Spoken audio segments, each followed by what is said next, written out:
அது வந்து கண்டிப்பா ஏற்றுக்கொள்ள முடியாது. பிரதானத்துவம் இந்த கூட்டத்தில் கூட்டப்பட்டது. ஏன் இவ்வளவு ஒரு கன்ஃபியூஷன்? நான் ரொம்ப சிம்பிளான ஒரு அவருக்கு வேற எந்த விதமான ரைட்ஸும் கிடையாது. நேர்பட பேசு நிகழ்ச்சிக்கு உங்கள் அனைவரையும் அன்போடு வரவேற்கின்றேன். இன்றைய நிகழ்ச்சியில் நாம் பாதிக்க இருக்கக்கூடிய தலைப்பு என்பது செந்தில் பாலாஜி வீடு உள்ளிட்ட 41 இடங்களில் லஞ்ச ஒழிப்புத்துறை சோதனை நடத்தி இருக்கிறது. வழக்கு பதிவும் செஞ்சிருக்கிறாங்க. மறுபுறம் பட்ஜெட் கூட்டத்தொடரில் திமுகவின் ஊழல் பட்டியல் வெளிவரும் அப்படின்னு நிதியமைச்சர் மரிய வில்சன் அவர்களும் தெரிவித்திருக்கிறார். இந்த 2 புள்ளிகளை மையமாக வச்சு தான் நம்ம தலைப்பை கட்டமைச்சிருக்கிறோம். தொடரும் ஊழல் குற்றச்சாட்டுகள் எப்படி எதிர்கொள்ள போகிறது திமுக, இதுதான் தலைப்பு. நான் விருந்தினர்களை உங்களுக்கு அறிமுகம் செய்து விடுகிறேன். பத்திரிகையாளர்கள் திரு சுகுணா திவாகர் அவர்கள், வணக்கம் சுகுணா. திரு சுபேர் அவர்கள், வணக்கம் சுபேர்.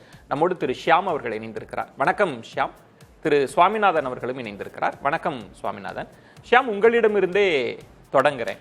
லஞ்ச ஒழிப்புத்துறை சோதனை ஒரு புறம் நடந்துட்டு இருக்கு, வழக்கு பதிவு செய்கிறாங்க. இன்னொரு புறம் நிதியமைச்சர் ஊழல் பட்டியலை பட்ஜெட் கூட்டத்தொடரில் நாங்கள் கொண்டு வர போகிறோம் அப்படின்றாங்க. செந்தில் பாலாஜி அவர்களே இன்றைக்கு கொடுத்த பேட்டியில் சொல்றார், எனக்கு துளியும் சம்பந்தம் இல்லாத அந்த குதிரை பேர வழக்கில் விசாரணைக்காக என் பெயரெல்லாம் சேர்த்திருக்காங்க அப்படின்னு. ஓவராலாக ஒரு ஊழல் குற்றச்சாட்டு தொடர்ந்து முன்வைக்கப்பட்டு கொண்டே இருக்கிறது. இது முதல்ல இதை எப்படி பார்க்குறீங்க இந்த குற்றச்சாட்டெல்லாம்? இன்றைய ரெய்டுகள் வேற, அந்த குதிரை பேர வழக்குங்கிறது அது டோட்டலாக வேறங்க, அன்கனெக்டட் ரெய்டு. அந்த எஃப்ஐஆர் காப்பி இப்போ தான் வந்துச்சு. அது ஒரு 10-11 பக்கம் டைப் ரிட்டன் ஷீட்டை அதுக்குள்ளே இணைச்சிருக்கிறாங்க. மேலிழந்த வாரியாக தான் படித்து பார்க்க முடிந்தது. பார்க்கும்போது டாஸ்மாக் சம்மந்தப்பட்ட விஷயங்கள் தான், பாரு அதில் எல்லாம் செந்தில் பாலாஜி அந்த துறை அமைச்சருங்கிற பேரில் அவரை A1 போட்டிருக்காங்க. அப்புறம் டாஸ்மாகோட MDA A2 போட்டு எல்லாமே டாஸ்மாக் அஃபிஷியல்ஸ் தான். ஓகே. அடிப்படையில் காலையில் ரெய்டு நடத்தி இவ்வளோ பெரிய எஃப்ஐஆர் தயார் பண்ணுறதுக்கெல்லாம் முடியாது. ஸோ எஃப்ஐஆர் தயார் பண்ணிட்டு தான் ரெய்டு நடத்தியிருக்காங்க, அப்படி தான் நான் இதை புரிஞ்சுக்கிறேன். டிஏ கேஸ் போடுவாங்க, இடி ஆட்டோமேட்டிக்காக உள்ளே வரும். ஏன்னா ஏற்கனவே இடி கேஸ் இதில் இருக்குது, டாஸ்மாக் கேஸில். சுப்ரீம் கோர்ட்டில் அந்த மேட்ரு அந்த அது ஸ்டே ஆகி நிற்கிது. இதே சேம் கிட்டத்தட்ட இதே அஃபிஷியல்ஸ் தான். அப்போ அடுத்த கட்டமாக லீகலாக எப்படி மூவ் ஆகுதுன்னு தெரியல. ஆனால் நம்ம பொதுப்படையாக பார்த்தோம்னா டிவிகே என்ன எஸ்டாப்ளிஷ் பண்ண விரும்புது, டிவிகே வர்சஸ் டிஎம்கேன்னு எஸ்டாப்ளிஷ் பண்ண விரும்புது பொலிட்டிக்கலாக. அதான் அவங்களுக்கு அட்வான்டேஜ். அப்படின்னா திமுக ஆட்சி அது ஊழல் நிறைந்த ஆட்சி, தாவேக ஆட்சி ஊழலை ஒழித்து கட்டுகிற ஆட்சி. அதாவது ஊழலுக்கு எதிரான ஒரு பெரிய போராட்டம் நடக்குது முதலமைச்சர் விஜய் தலைமையில். அதற்கான அரசியல் ஆதரவு வேணும். இருக்கிறதுலே ஊழல் நிறைந்த கட்சிகள் 2, ஒன்று அதிமுக, அது இப்போ களத்திலே இல்லை. இன்னொன்று திமுக வந்துடவே கூடாது. இப்படியான ஒரு நிலைப்பாடத்தான் நான் இதில் புரிஞ்சுக்கிறேன். அப்போ திமுக எப்படி எதிர்வினை ஆற்றணும்னா கண்டிப்பாக பெரிய அளவுக்கு எதிர்வினை ஆற்றுவாங்க. அவங்களுக்கு அட்வான்டேஜ் இருக்கு. அதாவது டிவிகே வர்சஸ் டிஎம்கேன்னு இருக்கிறதுல திருப்பி இருதுருவ அரசியல் தானே, 2 கட்சி டியோபுலி அரசியல் தான். அப்போ அது நமக்கு அட்வான்டேஜ் தான். அது இப்போ காங்கிரஸ் கூட்டணி எல்லாம் அங்கே போய் சேர்ந்தாச்சு. திமுக கூட்டணியில் இருந்த எல்லா கட்சியும் இப்போ தாவேகா கூட்டணியில் இருக்கு.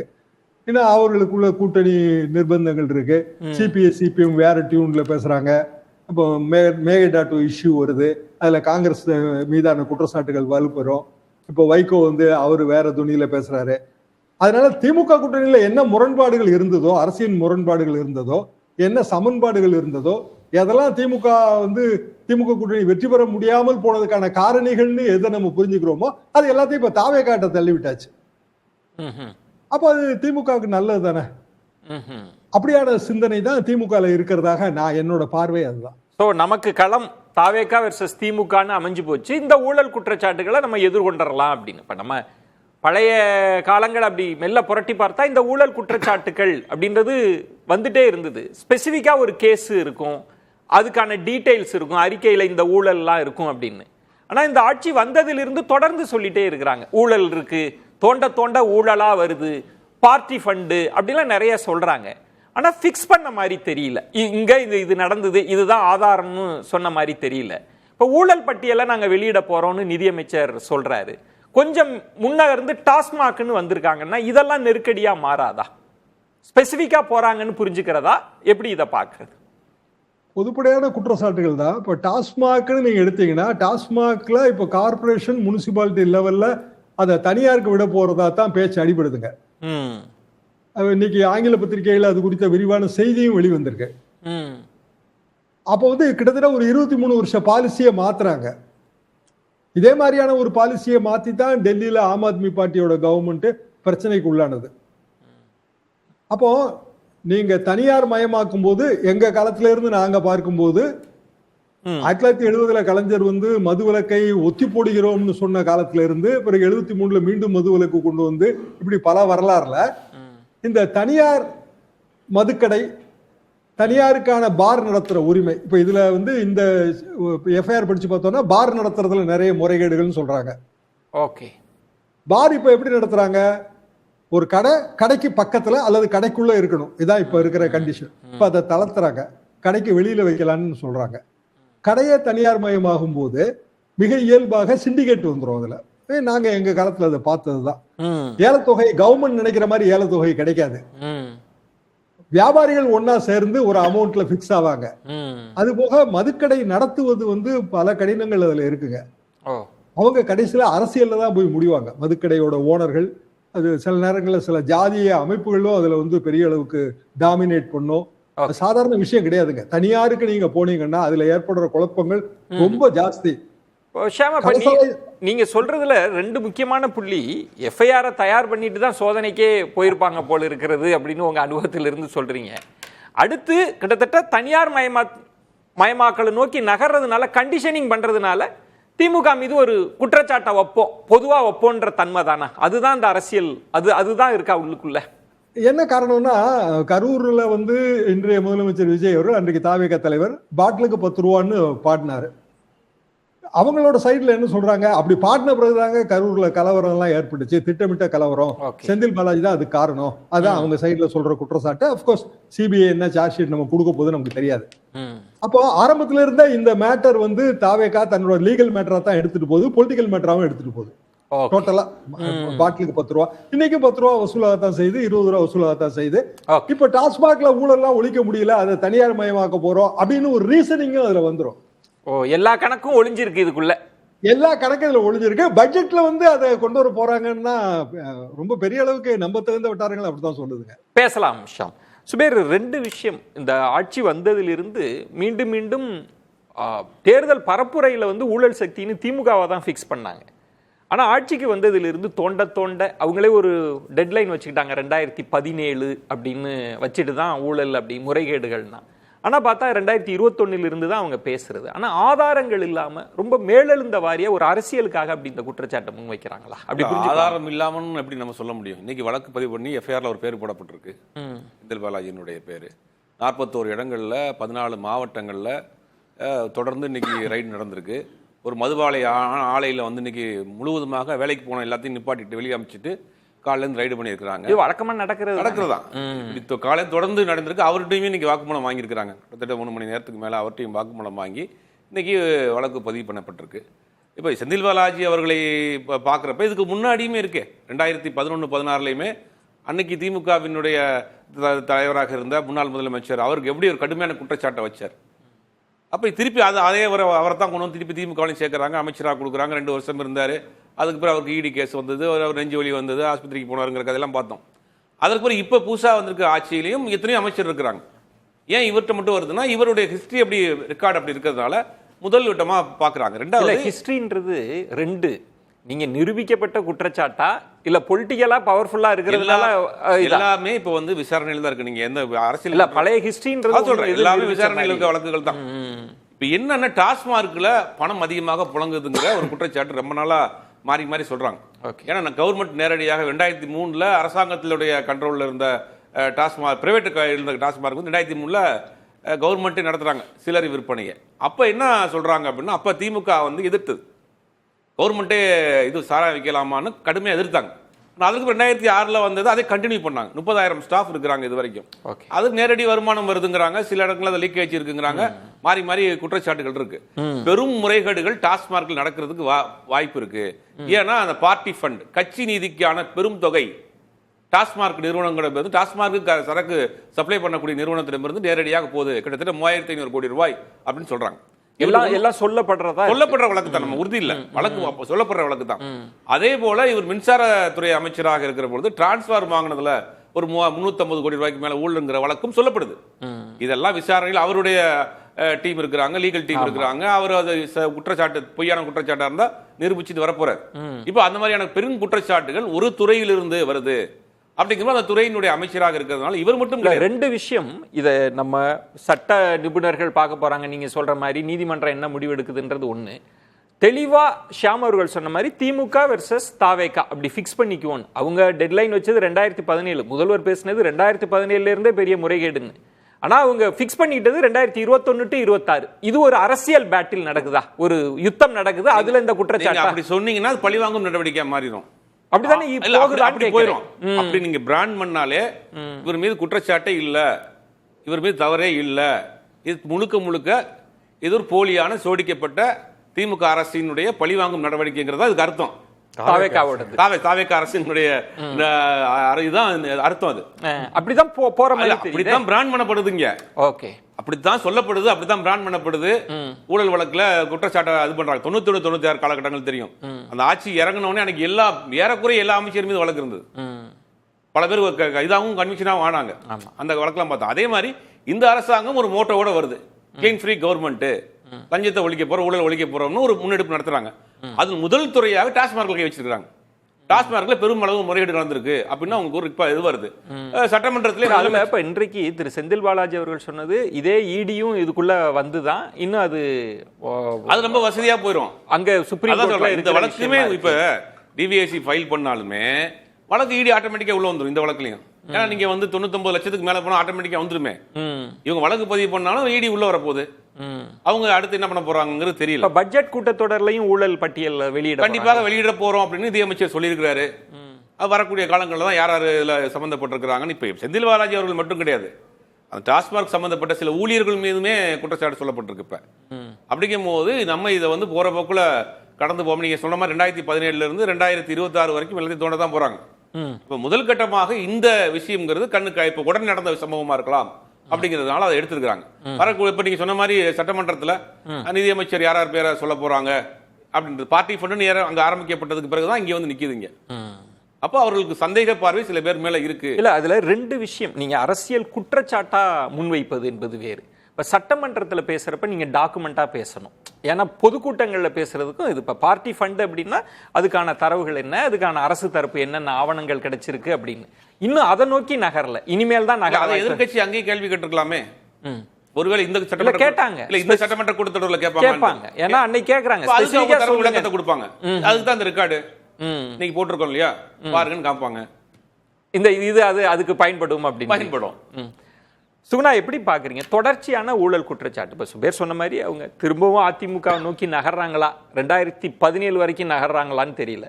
சரி, 21 to 26ன்றப்ப பட்ஜெட் கூட்டத்தொடர்லயே நாங்க கொண்டு வர போறோம்னு அதுக்கு முன்னோட்டமா இன்னைக்கு டாஸ்மாக் முறைகேடுன்னு நகர்றாங்களா? அது திமுகவுக்கு நெருக்கடியா போகாதா? இல்லை, இப்போ செந்தில் பாலாஜி விஷயத்தை எடுத்துக்கிட்டோம்னா அவங்க ஆட்சியில் வந்ததில் என்னென்ன குற்றச்சாட்டுகள் அப்படின்னா, முதல்ல ஃபீஸ் கேரியெல்லாம் பிடிக்கிட்டாங்க. மின் வெட்டு ஏன் வருதுங்கிறப்ப சிட்டி நிர்மலன் என்ன சொன்னாங்கன்னா, திமுக காரங்க ஃபீஸ் கேரியெல்லாம் பிடிக்கிட்டாங்க, தனிநபர்களுடைய தூண்டுதலின் காரணமாக தான் இது நடந்ததுன்னு செந்தில் பாலாஜி தான் அவர் மறைமுகமாக சொன்னார். ஆனால் அதுக்கப்புறம் பார்த்தோம்னா நீங்கள் ஆவடியில் 2 பேர் அரெஸ்ட் பண்ணாங்க ஃபீஸ் கேரியர் பிடிக்கிட்டாங்கன்னு.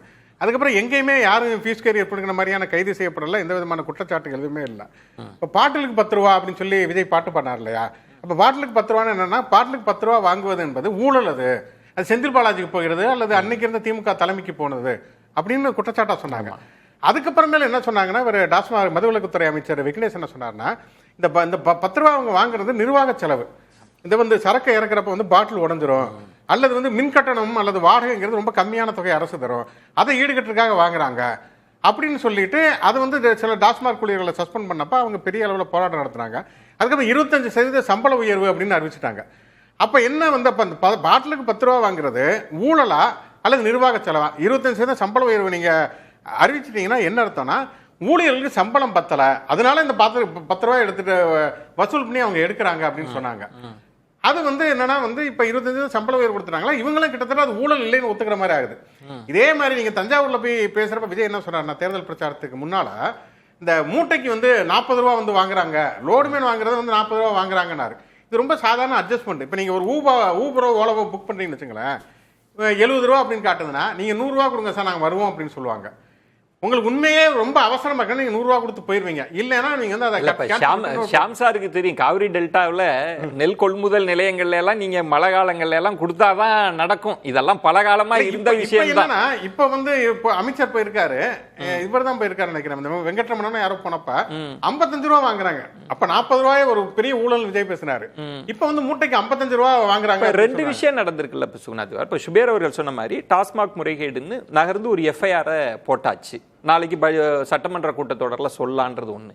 இப்போ வெளியில் இது வரைக்கும் பேசிகிட்டு இருந்தாங்க, இது வரைக்கும் வெளியில் அரசியல் குற்றச்சாட்டு தான் அது. இப்போ நாளைக்கு பட்ஜெட் கூட்டத்தொடர்லையே நாங்கள் சொல்ல போகிறோம் அப்படின்னா அந்த பட்ஜெட் கூட்டத்தொடரில் அதுக்கான அரசு இயந்திரம் அதுக்கு வேலை பார்க்கும், ஆதாரத்தை கொடுக்கும், இதெல்லாம் வருகிற அது நெருக்கடியாக போயிடாதா திமுகவுக்கு? இல்லை, இப்போ நீங்கள் எஃப்ஐஆர் போடுறதுங்கிறது ஆதாரம் கிடையாது. ஆதாரம் என்ன, நீங்கள் வந்து ஒரு குற்றம் செஞ்சதுன்னு ஏதாவது எவிடன்ஸ். இப்போ இன்னைக்கு ரைடு போயிருக்கிறாங்க, ரைடில் போய் ஏதாவது பிடிச்சாங்களா, பணத்தை பிடிச்சாங்களா, அல்லது ஏதாவது ஆவணங்கள் பிடிச்சாங்களா? அப்படி எதுவுமே இல்ல. நீங்க இப்ப இந்த கேஸை எடுத்துங்களா, இந்த கேஸை பொறுத்த வரைக்கும் ஏற்கனவே இடி கேஸ் இருக்கு. இடி கேஸ் வந்து எப்படி போட்டாங்க அப்படின்னா, ஏற்கனவே அன்னைக்கு இருந்த அரசு வந்து ஒரு எஃப்ஐஆர் இல்லாம இடி கேஸ் பண்ண முடியாது. அந்த எஃப்ஐஆர் என்ன போட்டாங்கன்னா, டாஸ்மாக் ஊழியர்கள் கூடுதல் விலைக்கு மதுபானங்கள் வித்தாங்க. இவங்க சொல்ற அந்த பாட்டிலுக்கு 10 ரூபா இருக்கு இல்லையா, அதை வந்து அன்னைக்கு டாஸ்மாக் ஊழியர்கள் வித்தாங்கிற எஃப்ஐஆர் அன்னைக்கு இருந்த அரசு போட்டது. அதை வச்சுதான் அன்னைக்கு இடி வந்து கேஸ் போட்டாங்க. அதுக்கப்புறமேல வந்து அவங்க ஆகாஷ் பாஸ்கர் வீட்டெல்லாம் ரைடு போனப்ப கோர்ட்டுக்கு போறப்ப கோர்ட் வந்து நீங்க மிகப்பெரிய அத்துமீறல் பண்ணிட்டீங்க அப்படின்னு சொல்லி இடிக்கு மேல ஃபைன்லாம் போட்டாங்க. அப்புறம் இடி இயக்குனர் இவர் மேலாம் அதிகாரி மேலாம் நடவடிக்கை எடுக்கணும் அப்படிலாம் சொன்னாங்க. இப்போ என்னன்னா அதை கொஞ்சம் அந்த வாசலை இவங்க அகல திறந்து விட்டுருக்காங்க. அந்த எஃப்ஐஆர்ங்கிறது ஆக்சுவலா செல்லாது, ஏன்னா அரசே போட்டது டாஸ்மாக் ஊழியர்கள். இப்போ இவங்க ஒரு எஃப்ஐஆர் போட்டு கொடுத்து நேரா நீங்க வந்து இடி வந்து இந்த வழக்கை ஏத்துக்குங்க அப்படிங்கறதுக்காக இது ஒண்ணு பண்றாங்க. அப்ப என்னன்னா இவங்க இதுக்கு முன்னால போட்டவளுக்கு இப்ப முதல்ல ஃபீஸ் கேரியர் எடுத்தது, அதுக்கு எந்த ஆதாரமும் இல்ல. பாட்டிலுக்கு 10 ரூபாங்கிறதுக்கு இது வரைக்கும் எந்த ஆதாரத்தையும் சமர்ப்பிக்கல. 3வது குதிரை பேர வழக்குன்னு போட்டாங்க, அதுலயும் பெரிய ஆதாரம் இல்ல, முன்ஜாமீன் கொடுத்துட்டாங்க. இப்ப 4வது டாஸ்மார்க் அப்படிங்கிறது வருது. இப்ப செந்தில் பாலாஜி மீது மட்டும் இல்ல, நீங்க இப்ப இவரை எடுத்துக்கங்க, சிவசங்கர் எடுத்துங்க. சிவசங்கரோட உதவியாளர் ஒருத்தர் போலியா ஒருத்தர் இருந்தான்னு ஒரு வழக்கு. அப்புறம் அவர் சிவசங்கர் மேல வந்து ஒரு குற்றச்சாட்டு சொன்னாருன்னு அது ஒரு வழக்கு. இப்ப மரிய வில்சன் வந்து ஊழல் குற்றச்சாட்டு அப்படின்னா என்ன ஊழல் குற்றச்சாட்டு? அண்ணாமலை ஏற்கனவே இந்த ஃபைல்ஸ் எல்லாம் வெளியிட்டாரு. அந்த மாதிரி எந்த வித அடிப்படையும் இல்லாததா எனக்கு தெரிஞ்ச அதிகபட்சம் நமக்கு வந்து 2வது ஃபைல்ஸ் தெரியல, அது ட்ரங்க் பொட்டிக்குள்ளதான் இன்னும் இருக்கு. அதையும் நம்ம அது யாருக்கு வெளிவராமே போயிடுச்சு. சிஏஜி ரிப்போர்ட்டை வந்து தாக்கல் பண்ணுவார் நினைக்கிறேன். மரிய வில்சனை பொறுத்த வரைக்கும் ஒரு சிஏஜி ரிப்போர்ட்டை வந்து வச்சு இதுல எல்லாம் வந்து வருவாய் இழப்பு இருக்கிறது, இதுதான் ஊழல்னு சொல்வதற்கான வாய்ப்பு அதிகம். இதுக்கு முன்னால ஒயிட் பேப்பர் வெளியிட்டாங்க இல்லையா, வெள்ளை அறிக்கை வெளியிட்டாங்க, வந்து இதுக்கு நிதி தொடர்பான ஒரு வெள்ளை அறிக்கை வெளியிட்டாங்க. அதே மாதிரி மின்சாரத்துறையிலும் ஒரு வெள்ளை அறிக்கை விட்டாங்க. அதே சட்டமன்ற கூட்டத்தொடர் நடக்கிறப்ப அதை வந்து வெளியிடலாம், ஒரு விவாதமா வைக்கலாம், பேசலாம். 2 விஷயம் இப்ப சுகுணாதிவார் சொன்னதுல இருந்து சுவாமிநாதன் வெள்ளை அறிக்கையிலும் நீங்க ரொம்ப கவனமா பாத்தீங்கன்னா கஜானாவுக்கு வராத ஊழல் அப்படின்ற வார்த்தைக்குள்ள வராங்க.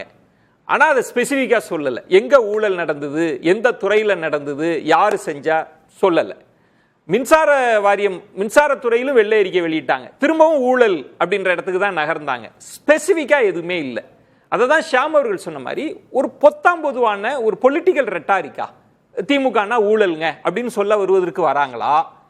அது தாவேகாவுக்கே நெருக்கடியா போக வாய்ப்பு இருக்கா, இல்ல உண்மையில் ஆதாரங்கள் இருக்கு, திமுகவுக்கு ஒரு அரசியல் அழுத்தம் இனி வருமா? எப்படி புரிஞ்சுக்கிறது இதெல்லாம்? முதல்ல ஊழல் விஷயத்துல திமுகவுக்கு பெரிய அரசியல் அழுத்தம் வராது அப்படின்னு நான் நினைக்கிறேன். ஏன்னா அவங்களுடைய கடந்த கால வரலாறே நம்ம பார்த்தோம்னா சர்க்காரியா கமிஷன்ல இருந்து 2G ஊழல் வழக்கு வரைக்கும் பல விஷயங்கள்ல அவர்கள் பார்த்து நீதிமன்ற ரீதியாகவே அவர்கள் வந்து அதுல விடுவிக்கப்பட்டவர்களும் கூட. அவர்களால எந்த குற்றத்தையும் நிரூபிக்கவே முடியாத கடந்த கால வரலாறு அவர்களுக்கு இருக்கு. நடந்தது என்பதை தாண்டி சுவாமிநாதன், இது திமுகவுக்கு நீங்க கொடுக்கிற பாராட்டா மறைமுக விமர்சனமா? முதல்ல அது, ஏன்னா இது ரொம்ப பெரிய விஷயம். இந்த சர்க்காரியான்றது நம்ம பேசி நீங்க கொடுத்தது இவங்க தப்பு செய்வாங்கங்க, ஆனா தப்பிச்சிருவாங்கன்னு சொல்ல வரீங்களா, இல்ல சட்ட ரீதியெல்லாம் இவங்க செய்யவே இல்லைன்னு சொல்ல வரீங்களா? அதை தெளிவுபடுத்துங்க முதல்ல. இல்ல நான் என்ன ஆமா நிச்சயமா சார், ஊழலை பொறுத்தவரை திமுகவுக்கு ஒரு பெரும் பிரச்சனையாக இருக்காது. அது எந்த சூழலையும் இருந்ததில்லை. அதுதான் கடந்த காலத்தினுடைய வரலாறு அப்படிங்கிறா. நீங்க தேர்தலுக்கு முன்பு பாத்தீங்கன்னா சார், விஜய் அவர்கள் ஒரு முக்கியமான விஷயத்தை குறிப்பிட்டார். திமுகவை தீய சக்தியினர், அதிமுகவை தான் ஊழல் சக்தியினர். இன்னைக்கு அவர் வந்து திமுகவை நோக்கி அந்த ஊழல் சக்தி விமர்சனத்துக்கு கொஞ்சம் மாறி இருக்கிறார்.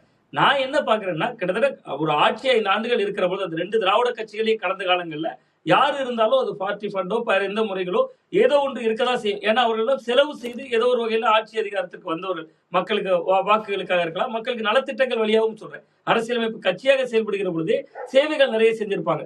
இங்க சேவை என்பது திரைத்துறை சார்ந்த சேவையாக மட்டும்தான் சுருங்கி இருந்தது. அது ஒரு விமர்சனம் தான். அப்ப அப்படி இருக்கிற பொழுது இதுல ரொம்ப ரொம்ப முக்கியமா இப்ப விஜய் அவர்கள் தொடர்ந்து ஒரு விஷயம் பேசி வருகிறார். கை வைத்தாலும் விடமாட்டேன், கை வைப்பவர்களையும் விடமாட்டேன்ங்கிறார். சினிமா டைலாக் மாதிரி சில விஷயங்கள் பேசினாலும் கூட அந்த இடத்துல அவர் தாவேக்காவினருக்கு ஒரு மெசேஜ் சொல்றாரு. இங்க விஷயம் அவர் என்ன நினைக்கிறாருன்னா, திமுகவை ஊழல் சக்தின்னு சொல்றதன் வழியா, இந்த பட்ஜெட் கூட்டத்தொடர்ல ஊழல்களை அம்பலப்படுத்துன்னு சொல்றதன் வழியா, இந்த பட்ஜெட்ல தமிழ்நாட்டு மக்களுக்கு என்ன செய்ய போறோங்கிறத சொல்ல வேண்டிய இடம் அவங்களுக்கு தேவையில்லாம ஆகுது. நீங்க ரொம்ப முக்கியமா நாங்க இந்த பட்ஜெட்ல ஒரு நிறைய விஷயங்கள் அவங்களுக்கு செய்வதற்கான திட்டங்கள் பேசியிருக்காங்க. 2500 ரூபாய் மகளிர் உரிமை தொகை, வேறு வேறு வகையான திட்டங்கள், இதையெல்லாம் மக்கள் எதிர்பார்க்கிற பொழுது நீங்க திமுக செய்த ஊழல்கள் இவ்வளவு ஊழல் வந்திருக்கிறது, கடந்த 5 ஆண்டுகள் இவ்வளவு ஊழல் செய்தாங்க என்கிறது போன்ற ஒரு தரவுகளை ஒரு நிதியமைச்சரே சொல்கிற பொழுது, ஏற்கனவே ஒரு வெள்ளை அறிக்கை வெளியிட்டதும் கடந்த காலங்கள்ல எடப்பாடி பழனிசாமி அவர்கள் ஒரு வெள்ளை அறிக்கை கேட்டார். உடனே ஒரு வெள்ளை பேப்பரை கொடுத்த மாதிரிதான் அந்த அவர் வெளியிட்ட வெள்ளை அறிக்கை. அந்த இடத்துல கூட அந்த இடத்துல சுவாமிநாதன் நீங்க உன்னிப்பாக கவனிச்சீங்கன்னா பிடிஆர் அவர்கள் லீக்கேஜ்ன்ற வார்த்தையை தான் பயன்படுத்தினாங்க. அது ஊழல் நடந்துருச்சுன்னு வார்த்தையை போட்டு அவங்க பயன்படுத்தினாங்க. இவங்க திரும்ப திரும்ப ஊழல்ன்ற இடத்துக்கு தான் போறாங்க. தாவேகா கொடுத்த 2 வெள்ளை அறிக்கையிலும் ஊழல் நடந்திருக்கு, முறைகேடு நடந்திருக்குன்னு சொல்றாங்க. ஸ்பெசிஃபிக்கா வராங்களா? இப்போ கலைஞர் அவங்க ஆட்சி காலத்துல இப்போ கலர் பெட்டி வாங்கியதுல ஊழல், அந்த இதுல ஊழல்னு ஸ்பெசிபிக் சார்ஜ் இருக்கும்ல, அது மாதிரி இவங்க என்ன நகர்ந்த மாதிரி இல்லை. பார்ட்டி ஃபண்டுன்னு சொல்றாங்க. யாரு வாங்கின, யாரு கொடுத்த, என்ன ஆதாரம், அது இல்லாம பொதுவா வைக்கிறாங்களான்னு கேட்கிறேன். அவன் நிச்சயமா பொத்தாம் பொதுவாக தான் சார் வைக்கிறாங்க. மக்கள் மன்றத்துல ஒரு பொத்தாம் பொதுவாக கருத்தை வைத்துக் கொண்டு அவர்கள் கிட்டத்தட்ட அதுவே ஒரு நரேட்டிவா அவர்களுக்கு அது கை கொடுத்திருக்கிறது. நடந்து முடிந்த தேர்தலையும் கை கொடுத்திருக்கிறது. நீங்க பாஜகவினுடைய மெத்தட் சார், அது எலெக்ஷனே முடிஞ்சாலும் அவங்க எப்போ எலெக்ஷன் மோட்லயே இருப்பாங்க. தொடர்ச்சியா அவங்க எந்த விஷயங்கள் நடந்தாலும் காங்கிரஸ் ஆட்சியினுடைய தவறு, கடந்த 50 ஆண்டுகள் அவர்கள் இப்படி எல்லாம் செய்து வைத்து விட்டு சென்று விட்டார்கள் அப்படிங்கக்கூடிய ஒரு ஆயுதத்தை கையில் எடுப்பாங்க. தாவேக்கா சற்று ஏறக்குறைய அந்த இடத்தில் இதை அணுகுறாங்க. பட் இதுல ஒரு நல்லது இருக்கு. விஜய் அவர்கள் போன்றவர்கள் தொடர்ந்து சொல்றாங்க, யாரும் ஊழல் பண்ணக்கூடாது, லஞ்சம் வாங்கினா எனக்கு புகார் சொல்லுங்க, உங்க அண்ணன் ஆட்சியில் இருக்காருன்னு சொல்ற இடத்தை வரவேற்கலாம். பட் அதே நேரத்துல முந்தைய ஆட்சியாளர்களுக்கான எந்த விதமான தரவுகளும் இல்லாம ஒரு பொத்தாம்பதுவான குற்றச்சாட்டை வைத்துக் கொண்டு தங்கள் தவறுகளை பெரிய அளவுல மறைக்கிறாங்க. நீங்க இன்னொரு பக்கம் பாத்தீங்கன்னா இப்ப கன்னியாகுமரி போன்ற மாவட்டங்கள்ல ஒரு ஆடியோவே லீக் ஆகுது. எப்படியெல்லாம் வழக்கறிஞர்கள் நியமனத்திற்கு என்ன நடந்ததுன்னு ஒரு பேரம் பேசக்கூடிய நடவடிக்கை வருது. அது மாதிரியான விஷயங்கள், அது ஒரு முறைகேடு தானே. அது வெறும் கட்சி நீக்கத்தோடு நின்று விடுகிறது. அப்ப தாவேக்காவினர் தமிழகம் முழுவதும் பல இடங்களில் செய்யக்கூடிய தவறுகளுக்கு அது என்ன வகையான சட்ட நடவடிக்கை எடுக்கப்பட்டிருக்குங்கிற ஒரு இடம் இருக்குல்ல. அப்ப எதிர்கட்சிகளை இருதுருவ அரசியலா மாத்தணும். அது தாவேக்காவுடைய நீண்டகால செயல் திட்டம். அதிமுகவை கரைப்பது, அதுக்காக அங்கிருந்து தலைகர்த்தர்களை அழைத்துக் கொள்கிறாங்க. அப்ப அதிமுகவை கரைத்துட்டா களம் திமுக தாவேக்கா.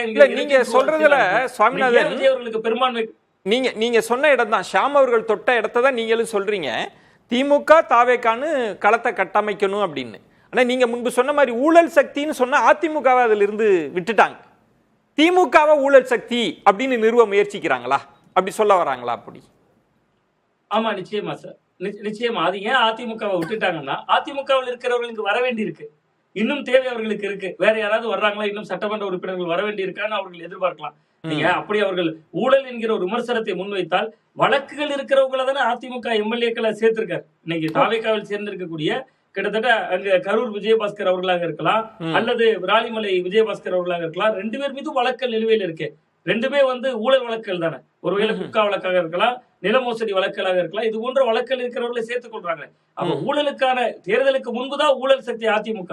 தேர்தல் முடிவுகளுக்கு பின்பு அவர்கள் வந்த பிறகு தூய சக்தியாக மாறிக்கொள்வார்கள் என்கிற எண்ணத்துல தாவேக்கா கிட்டத்தட்ட ஒரு அட்ஜஸ்ட்மெண்ட் பாலிடிக்ஸ். திமுக தான் ஒரே எதிரி. அந்த இருதுருவ அரசியலா மாற்றதுல அவங்களுக்கு என்ன லாபம் பாக்குறாங்கன்னா, இருதுருவ அரசியலாக இருந்தால் விஜய் அவர்களுக்கு தனி பெரும்பான்மை கிடைச்சிருக்கலாம். நீங்க களத்திலே இல்லாதவர்கள் சொன்ன அதிமுக 47 சீட்டு ஜெயிச்சிட்டாங்க. திமுக 59 ஜெயித்தது அவர்களுக்கு வருத்தம் இல்ல. திமுக தான் அவர் எதிரியா தீர்மானிக்கிறார். ஆனா எதிரியாகவே தீர்மானிக்காத அதிமுக 47 இடம் எப்படி ஜெயிச்சாங்க? அப்ப அங்க இருக்கிற தலைகர்த்தர்களை எடுத்துக்குவோம். திமுகவுக்கு அந்த 2 இமேஜை சேர்த்து கொடுப்போங்கிற இடம் நோக்கி நகர்றாங்க. விஜய் அவர்களும் ஊழலை ஒழிக்க வேண்டும் என்கிற ஏதோ ஒரு எண்ணத்தில் இருக்கிறார்ங்கிறத வரவேற்க. இப்போ வருகிற பட்ஜெட் கூட்டத்தொடர்ல வெளிவர போகிறது அப்படின்னு சொன்னா, இந்த ஊழல் குற்றச்சாட்டுன்றது என்ன விளைவை அதிர்வுகளை ஏற்படுத்தும்னு நினைக்கிறீங்க? இன்றைக்கு நடந்த விஷயத்துல ஒன்றும் பெரிய அதிர்வு இருக்கிற மாதிரி தெரியலங்க. நான் ஒரு டிஃபென்ஸ் லாயராகவும் பிராக்டிஸ் பண்ணதுல வீக்கஸ்ட் எஃப்ஐஆர்னு இதைத்தான் நான் பார்க்கிறேன். என்ன காரணம் அப்படின்னா, நம்ம ஒரு டிஏ கேஸ் போட்டோம் அப்படின்னா செக் பீரியட் போட்டு இவ்வளவு அமௌண்ட்னு காட்டுவோம். அது நிச்சயமா அந்த கேஸை ப்ரூவ் பண்ணி கொண்டு போகலாம். காரணம், எலெக்ஷன் அஃபிடவிட்ல ஒரு சொத்து காட்டியிருப்பாங்க எல்லா வேட்பாளர்களும், அதுக்கு மேல இருக்கும். இதை வச்சு நம்ம கொண்டு போகலாம். இது அப்படி இல்லை. பிரிவென்ஷன் ஆஃப் கரப்ஷன் ஆக்ட்ல இத்தனாயிரம் கடை, இவ்வளவு பாரு, இதுல வந்து நடந்த முறைகேடுகள் ரொம்ப பொத்தாம் பொதுவா இருக்கு. ஒரு 145 பக்கம் என்க்ளோஷர் வேற இருக்கு. 11 பக்கம் எஃப்ஐஆர், 145 பக்கம் வந்து என்க்ளோஷர் இருக்கு.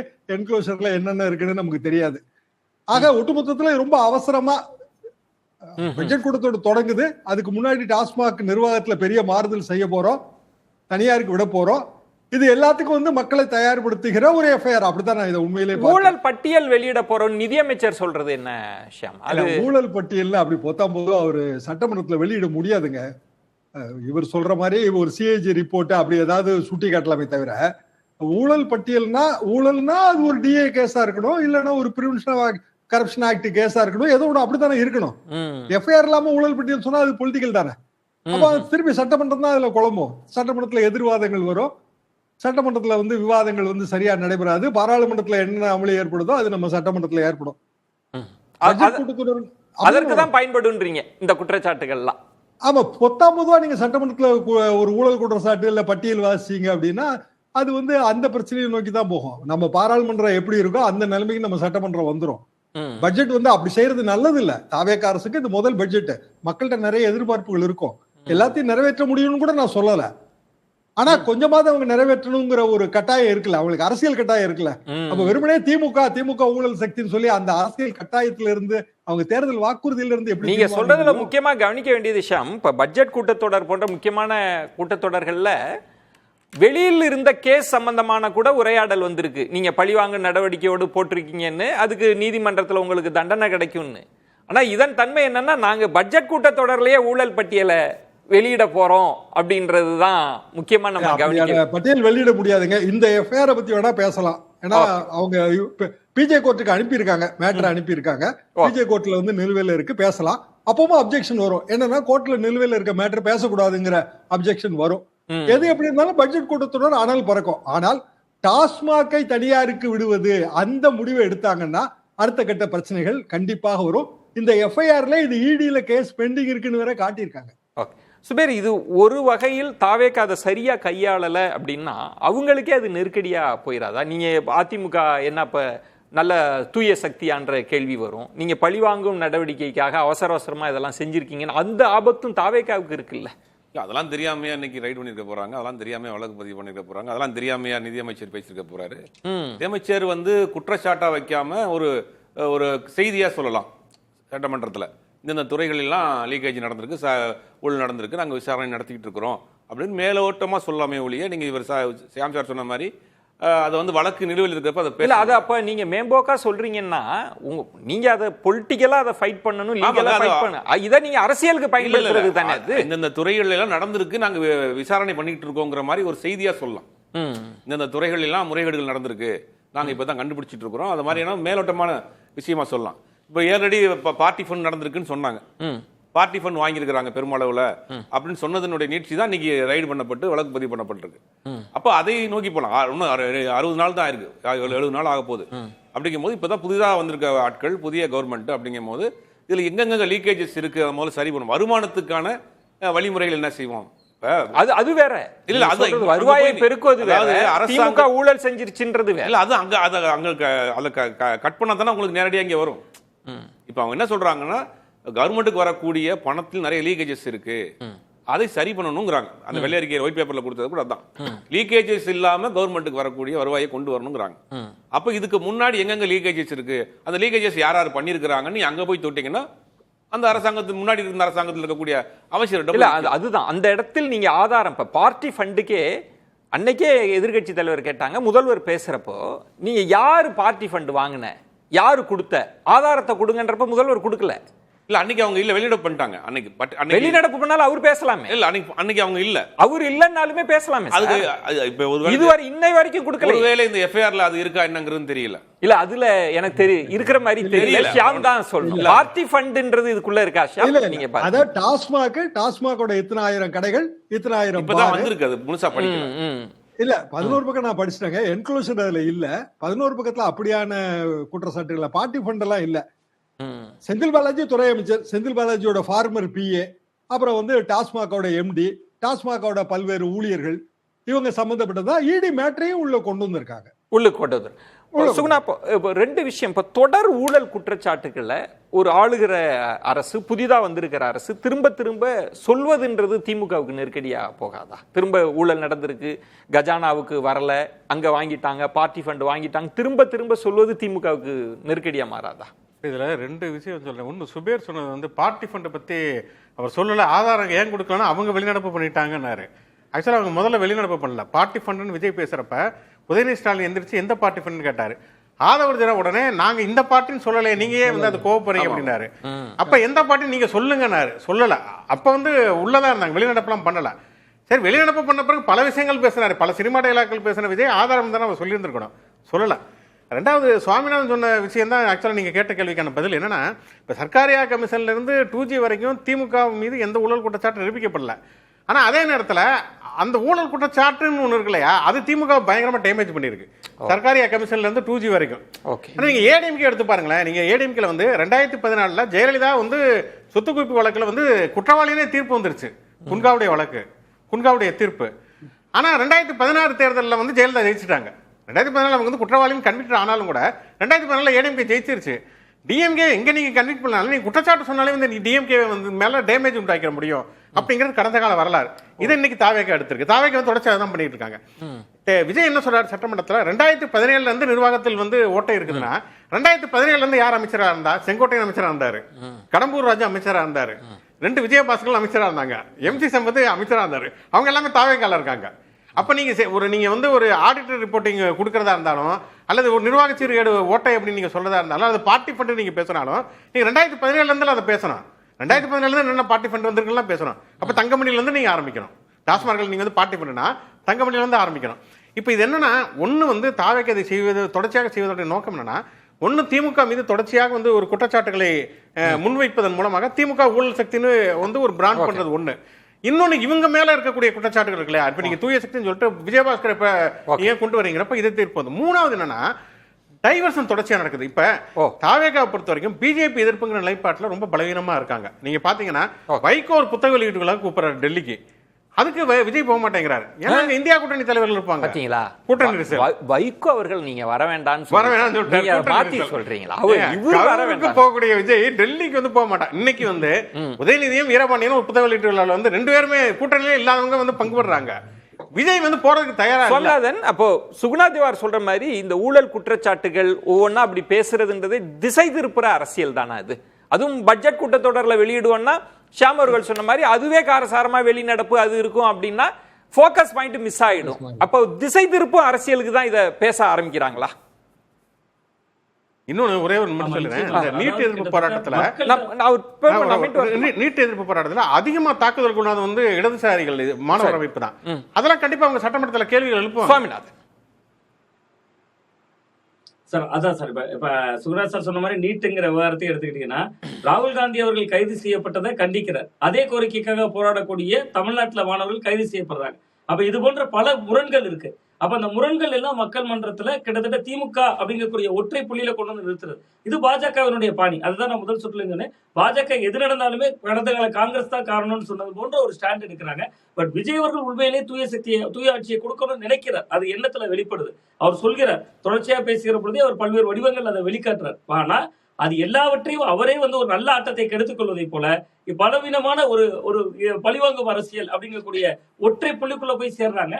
அந்த இடம் வந்து தாவேக்காவே பலவீனப்படுத்தும். அது போக போதான் அவர்கள் உணர்வார்கள். பேசலாம், நம்ம அது தொடர்பாகவே பேசலாம். இந்த ஊழல் கட்சிகளும் சுவாமிநாதன் ப்ளீஸ் முடிச்சிருங்க ப்ளீஸ். இது திமுக இரண்டுமே கடந்த காலங்களில் செய்த அரசியல் தானே. இவர்கள் ஆட்சியில் அவர்கள் மீது வழக்கம், அவர்கள் ஆட்சியில் இவர்கள் மீது வழக்கம் போடுறது கடந்த கால நடைமுறைகளாக இருந்தவைதான். அதுல ஒரு புதிய சுவாமிநாதன், இதுல நம்ம ஒரு புதிய தன்மையை பார்க்கிறோம். நீங்க சொன்ன மாதிரி திமுக வந்தா அதிமுக மீது வழக்கு, அதிமுக வந்தா திமுக மீது வழக்கு, பல கைதுகள் நடக்கும். அதுக்கப்புறம் அது எதுவுமே இல்லாத தன்மையெல்லாம் பார்க்கிறோம். நான் 2021க்கு பிறகு நிறைய குற்றச்சாட்டுகள்லாம் இருந்தது. சார்ஜ் ஷீட் போடாமையே போன விஷயங்கள்லாம் நம்ம பார்க்கிறோம், பெருசா நடக்கல. ஆனா இந்த முறை 3வது பிளேயர் வந்திருக்கிறார். அவர் ரொம்ப செலக்டிவா ஒரு கட்சியை தான் டார்கெட் பண்றாரான்றது இது புது அரசியல், நம்ம புதுசா பார்க்க வேண்டியிருக்கு. அதுல ஊழல்லையே ரொம்ப செலக்டிவா இருக்காங்களா, அது என்ன விளைவை ஏற்படுத்தும்ன்றத ஒரு பிரேக் எடுத்துட்டு பேசலாம். இந்த சுற்றுல அரசியல் விளைவுகள் பத்தி பேசலாம்னு நினைக்கிறேன். ஷியாம், இது திமுகவுக்கு இப்ப சுவாமிநாதன் சொன்ன மாதிரி தொடர்ந்து திமுக மீது ஊழல் குற்றச்சாட்டுகள் வருவது, அவங்க சட்ட போராட்டம் நடத்துறதெல்லாம் இருக்கும். இது அப்படி ஒரு திமுகவுக்கு ஒரு அரசியல் நெருக்கடியை ஏற்படுத்த வாய்ப்பு இருக்குமா? அரசியல் வாய்ப்பு, நெருக்கடி வராதுல்ல. ஓ, என்ன காரணம்னா திமுக கூட்டணி கட்சிகள் இப்ப தாவே கடை தானே இருக்குது. அப்புறம் திமுக புதிய அணியை அமைக்க வேண்டியது வரும். திமுகவுக்கு தாவேக்காவுக்கு எதிரி நம்ம விஜயை ஆட்சியை விட்டு அகற்றுவதாக இருந்தால் அது திமுகவால் தான் முடியும். அது சரியான பாயிண்ட் தானே அவங்களுக்கு. ஓகே, அரசியல் வாய்ப்பு இது. அது போக தேசிய அளவில் பல மாறுதல்கள் ஏற்படுது. அது எல்லாமே நமக்கும் தெரியும். என்ன ஏற்படுதுன்னு தான் தெரியாது, தவிர ஏதோ ஒண்ணு ஏற்பட போகுது. அப்ப அந்த நேரத்துல திமுக ஒரு முடிவு எடுக்க வேண்டிய கட்டாயம் வரும். டீலிமிட்டேஷனோ ஏதோ ஒரு இடத்துல அவங்க முடிவு எடுக்க வேண்டிய கட்டாயம் வரும். அதிமுக குறிவிப்பாங்க. எனக்கு தெரிந்து எனது தகவல்கள் உண்மையாக இருந்தால் அடுத்த வழக்கு யார் மீது என்றால் அதிமுக முன்னாள் அமைச்சர் உதயகுமார் மீது தான். அவரோட பேச்சை நீங்க அதிகமா தொடர்ந்து கேக்குறீங்கன்னு நினைக்கிறேன். தகவலே வா. ஓ, அப்ப ரெண்டு பேரையும் பேலன்ஸ் பண்ணி தான் எடுக்கிறாங்க அப்படின்னு சொல்ல வரீங்க. நம்ம பேசலாம். சுபேர், ஷாம் சொன்னதுல ஒரு நுணுக்கமான இடம்ன்றது, நீங்க குற்றச்சாட்டு வச்சாலும் திமுகவுக்கு அது அரசியல் வாய்ப்பு தான். அதை எளிதா எதிர்கொண்டு அது அவங்களுக்கு சாதமா மாத்திக்க வாய்ப்பு இருக்குல்ல. 2G கேஸ்னால தான் 2014 மிகப்பெரிய தோல்வியை தந்துச்சாங்க. இப்போ நீங்க அதை எப்படி வாய்ப்பா பயன்படுத்துவீங்க? குற்றச்சாட்டை வைக்கிறப்ப அது எப்படி வாய்ப்பா? அவங்க இப்போ கூட்டணியும் கிடையாது. இப்போ திமுகவுக்கு ஒரு கோர் ஓட் பேங்க் அப்படிங்கிறது SC/ST மைனாரிட்டி ஓட். இல்ல, பழி வாங்குறாங்க, தூய சக்தி பழி வாங்குது, ஊழல் எதிர்ப்புலயே பார்ஷியலா இருக்குன்னு திமுக சொல்லாதா? இல்ல, அது திமுகவுக்கு அங்க எடுபடாதுங்கிறத. திமுகவுக்கு ஆரம்பத்தில் சர்க்காரியால இருந்து நீங்க எடுத்தீங்கன்னா 2G சர்க்காரியான்னு வரிசையா வர்றப்ப அது ஒவ்வொரு காலகட்டத்துங்களும் அவங்க கை கொடுக்காம தான் அந்த சிம்பத்தியா அவங்களால மாற்ற முடியல. அதான் பார்க்க வேண்டியது. அந்த இடத்துல ஒரு சிம்பத்தியா அவங்க கூட்டணியில் பலத்தை வச்சு தான் திமுக ஒரு இடத்துலயும் ஒவ்வொரு தேர்தலையும் வின் பண்ணிட்டே இருக்காங்க. 2016 மூன்றாவது அணி அணைச்சு போனதுனால தான் அவங்களுக்கு ஒரு பெரிய தோல்வி. இப்போ கூட்டணி பலத்தோடு தான் அவங்க ஒவ்வொரு தேர்தலையுமே கடந்த 10-20 வருஷமா தாண்டி வர்றாங்க. அப்ப அதை சிம்பத்தியா கன்வெர்ட் பண்ண முடியாது திமுகவால. ஏன்னா ஆல்ரெடி ஒரு ரெக்கார்டு இருக்கு அப்படிங்கறதுனால அவங்க அதை சிம்பத்தியா கன்வெர்ட் ஆகாது, மேலும் பலகீனமா தான் ஆகும். இது ஒரு ஸ்ட்ராட்டஜியா, ஒரு பர்செப்ஷன் பேட்டில்ல, ஒரு நெரேட்டிவ் செட் பண்றதுல ஊழல் பண்ணிட்டாங்கன்னு சொல்வது தாவேகாவுக்கு, எங்களால பாருங்க கஜானாவே காலின்னு சொல்வதன் மூலம் அவங்களுக்கு ஒரு பெனிஃபிட், திமுகவுக்கு ஒரு நெருக்கடியா மாறும், ஒரு நெரேட்டிவ் பில்ட் பண்ண முடியும். அப்படி நடக்க வாய்ப்பு இருக்கா? இல்லை, எனக்கு கிட்டத்தட்ட நான் சொன்ன உண்மைதான் சுபேர் சொன்னார். கடந்த காலத்தில் திமுக மேலே வெறும் குற்றச்சாட்டு வச்சாலே போதும் அப்படிங்கிறது, அதைத்தான் இன்னைக்கு தாவேக்காவும் நம்புகிறதுங்கிறது. ஆனால் இது ரொம்ப நாளைக்கு அது நீடிக்க முடியாது. ரெண்டு காரணம் என்னன்னா, தாவேக்கா பல விஷயங்களை முதிர்ச்சிட்டு தான் நடக்கிறது. நீங்கள் நிறைய வழக்குகளில் போய் பாருங்க. இப்போ கரூர் வழக்கு கூட எடுத்துக்கிட்டிங்கன்னா, நிவாரணம் கொடுக்கறதுல மாதிரியான பல வழக்குகளில் ரொம்ப அவசரப்பட்டு அவங்களால சரியாக கூட கேஸ் நடத்த முடியல. அது மாதிரி இவங்க போடக்கூடிய வழக்குகளுமே அடிப்படை ஆதாரம்ல இருக்கு. இப்ப நீங்க திமுக அதிமுக மேல கேஸ் போட்டிருக்கு, அதிமுக திமுக மேல கேஸ் போட்டிருந்தா கூட குறைந்தபட்சம் ஒரு அடிப்படைன்னு ஒண்ணு இருக்கும். இவங்க போடக்கூடிய பல வழக்குகள்ல எந்த அடிப்படையுமே இல்லை. இது கேஸ் நிக்காது. இது கோர்ட்டுக்கு போறப்ப நிறைய குட்டுகளை இவங்க வாங்க வேண்டியிருக்கும். இன்னொன்னு, இப்ப நீங்க தாவேக்காவுக்கு ஒரு கண்மூடித்தனமான ஆதரவு கொடுக்கக்கூடியவங்களை தவிர்த்து மிடிலா ஒரு சேஞ்ச் வேணும்னு போட்டிருக்காங்க பாத்தீங்களா, அவங்க இதை ரொம்ப நாளைக்கு ரசிச்சுட்டு இருக்க மாட்டாங்க. ஏன்னா இவங்க நிறைய வாக்குறுதிகள் எல்லாம் கொடுத்துருக்காங்க. நீ ஓகே திமுக ஊழலே பண்ணட்டும், நீ சொன்ன வாக்குறுதியை முதல்ல நிறைவேற்றுன்னு கேட்பாங்க. இன்னொரு பக்கம் இந்த கூட்டணி கட்சிகள், நீங்க பிஜேபிக்கு தொடர்ச்சியா பிஜேபி எதிர்ப்புங்கிறதே முன்வைக்கல, தொடர்ச்சியா பிஜேபி ஆதரவு நிலைப்பாடு எடுக்கிறீங்கிற ஒரு பிரஷர் கொடுக்க ஆரம்பிப்பாங்க. இதை வெறுமனே திமுக ஊழல் கட்சிங்கிற ஒரு பூச்சாண்டை வச்சுட்டு அதை ரொம்ப நாளைக்கெல்லாம் அதை எதிர்கொள்ளவே முடியாது. இப்ப அரசியல் விளைவா எப்படி பாக்குறீங்க? இப்ப சுகுணா அவர்கள் சொல்றது, கூட்டணி கட்சிகள் அவங்க பாஜக எதிர்ப்புல நீங்க போக்கஸ்டா இல்லைன்றது ஒண்ணு. இன்னொன்னு முக்கியமானது, மக்கள் பொதுவாக நீங்க கடந்த காலங்களில் பார்க்கிறப்போ ஊழல் இதெல்லாம் தாண்டி எனக்கு என்னப்பா செஞ்சது இந்த அரசுன்னு பார்க்கிற தன்மை இருக்கு. இப்ப எந்த வகையில இது தாவேக்காவுக்கு பயன்படுன்ற ஒரு கேள்வி இருக்குல்ல. இல்ல, தாவேக்காவுக்கு பயன் அப்படிங்கிறதுனா ஒரே ஒரு காரணம் தான். அவங்க திமுக மட்டும்தான் தனக்கான எதிரி அப்படின்னு தேர்தலுக்கு முன்பும் நிறுவனாங்க, தேர்தலுக்கு பின்பும் நிறுவ முயல்றாங்க.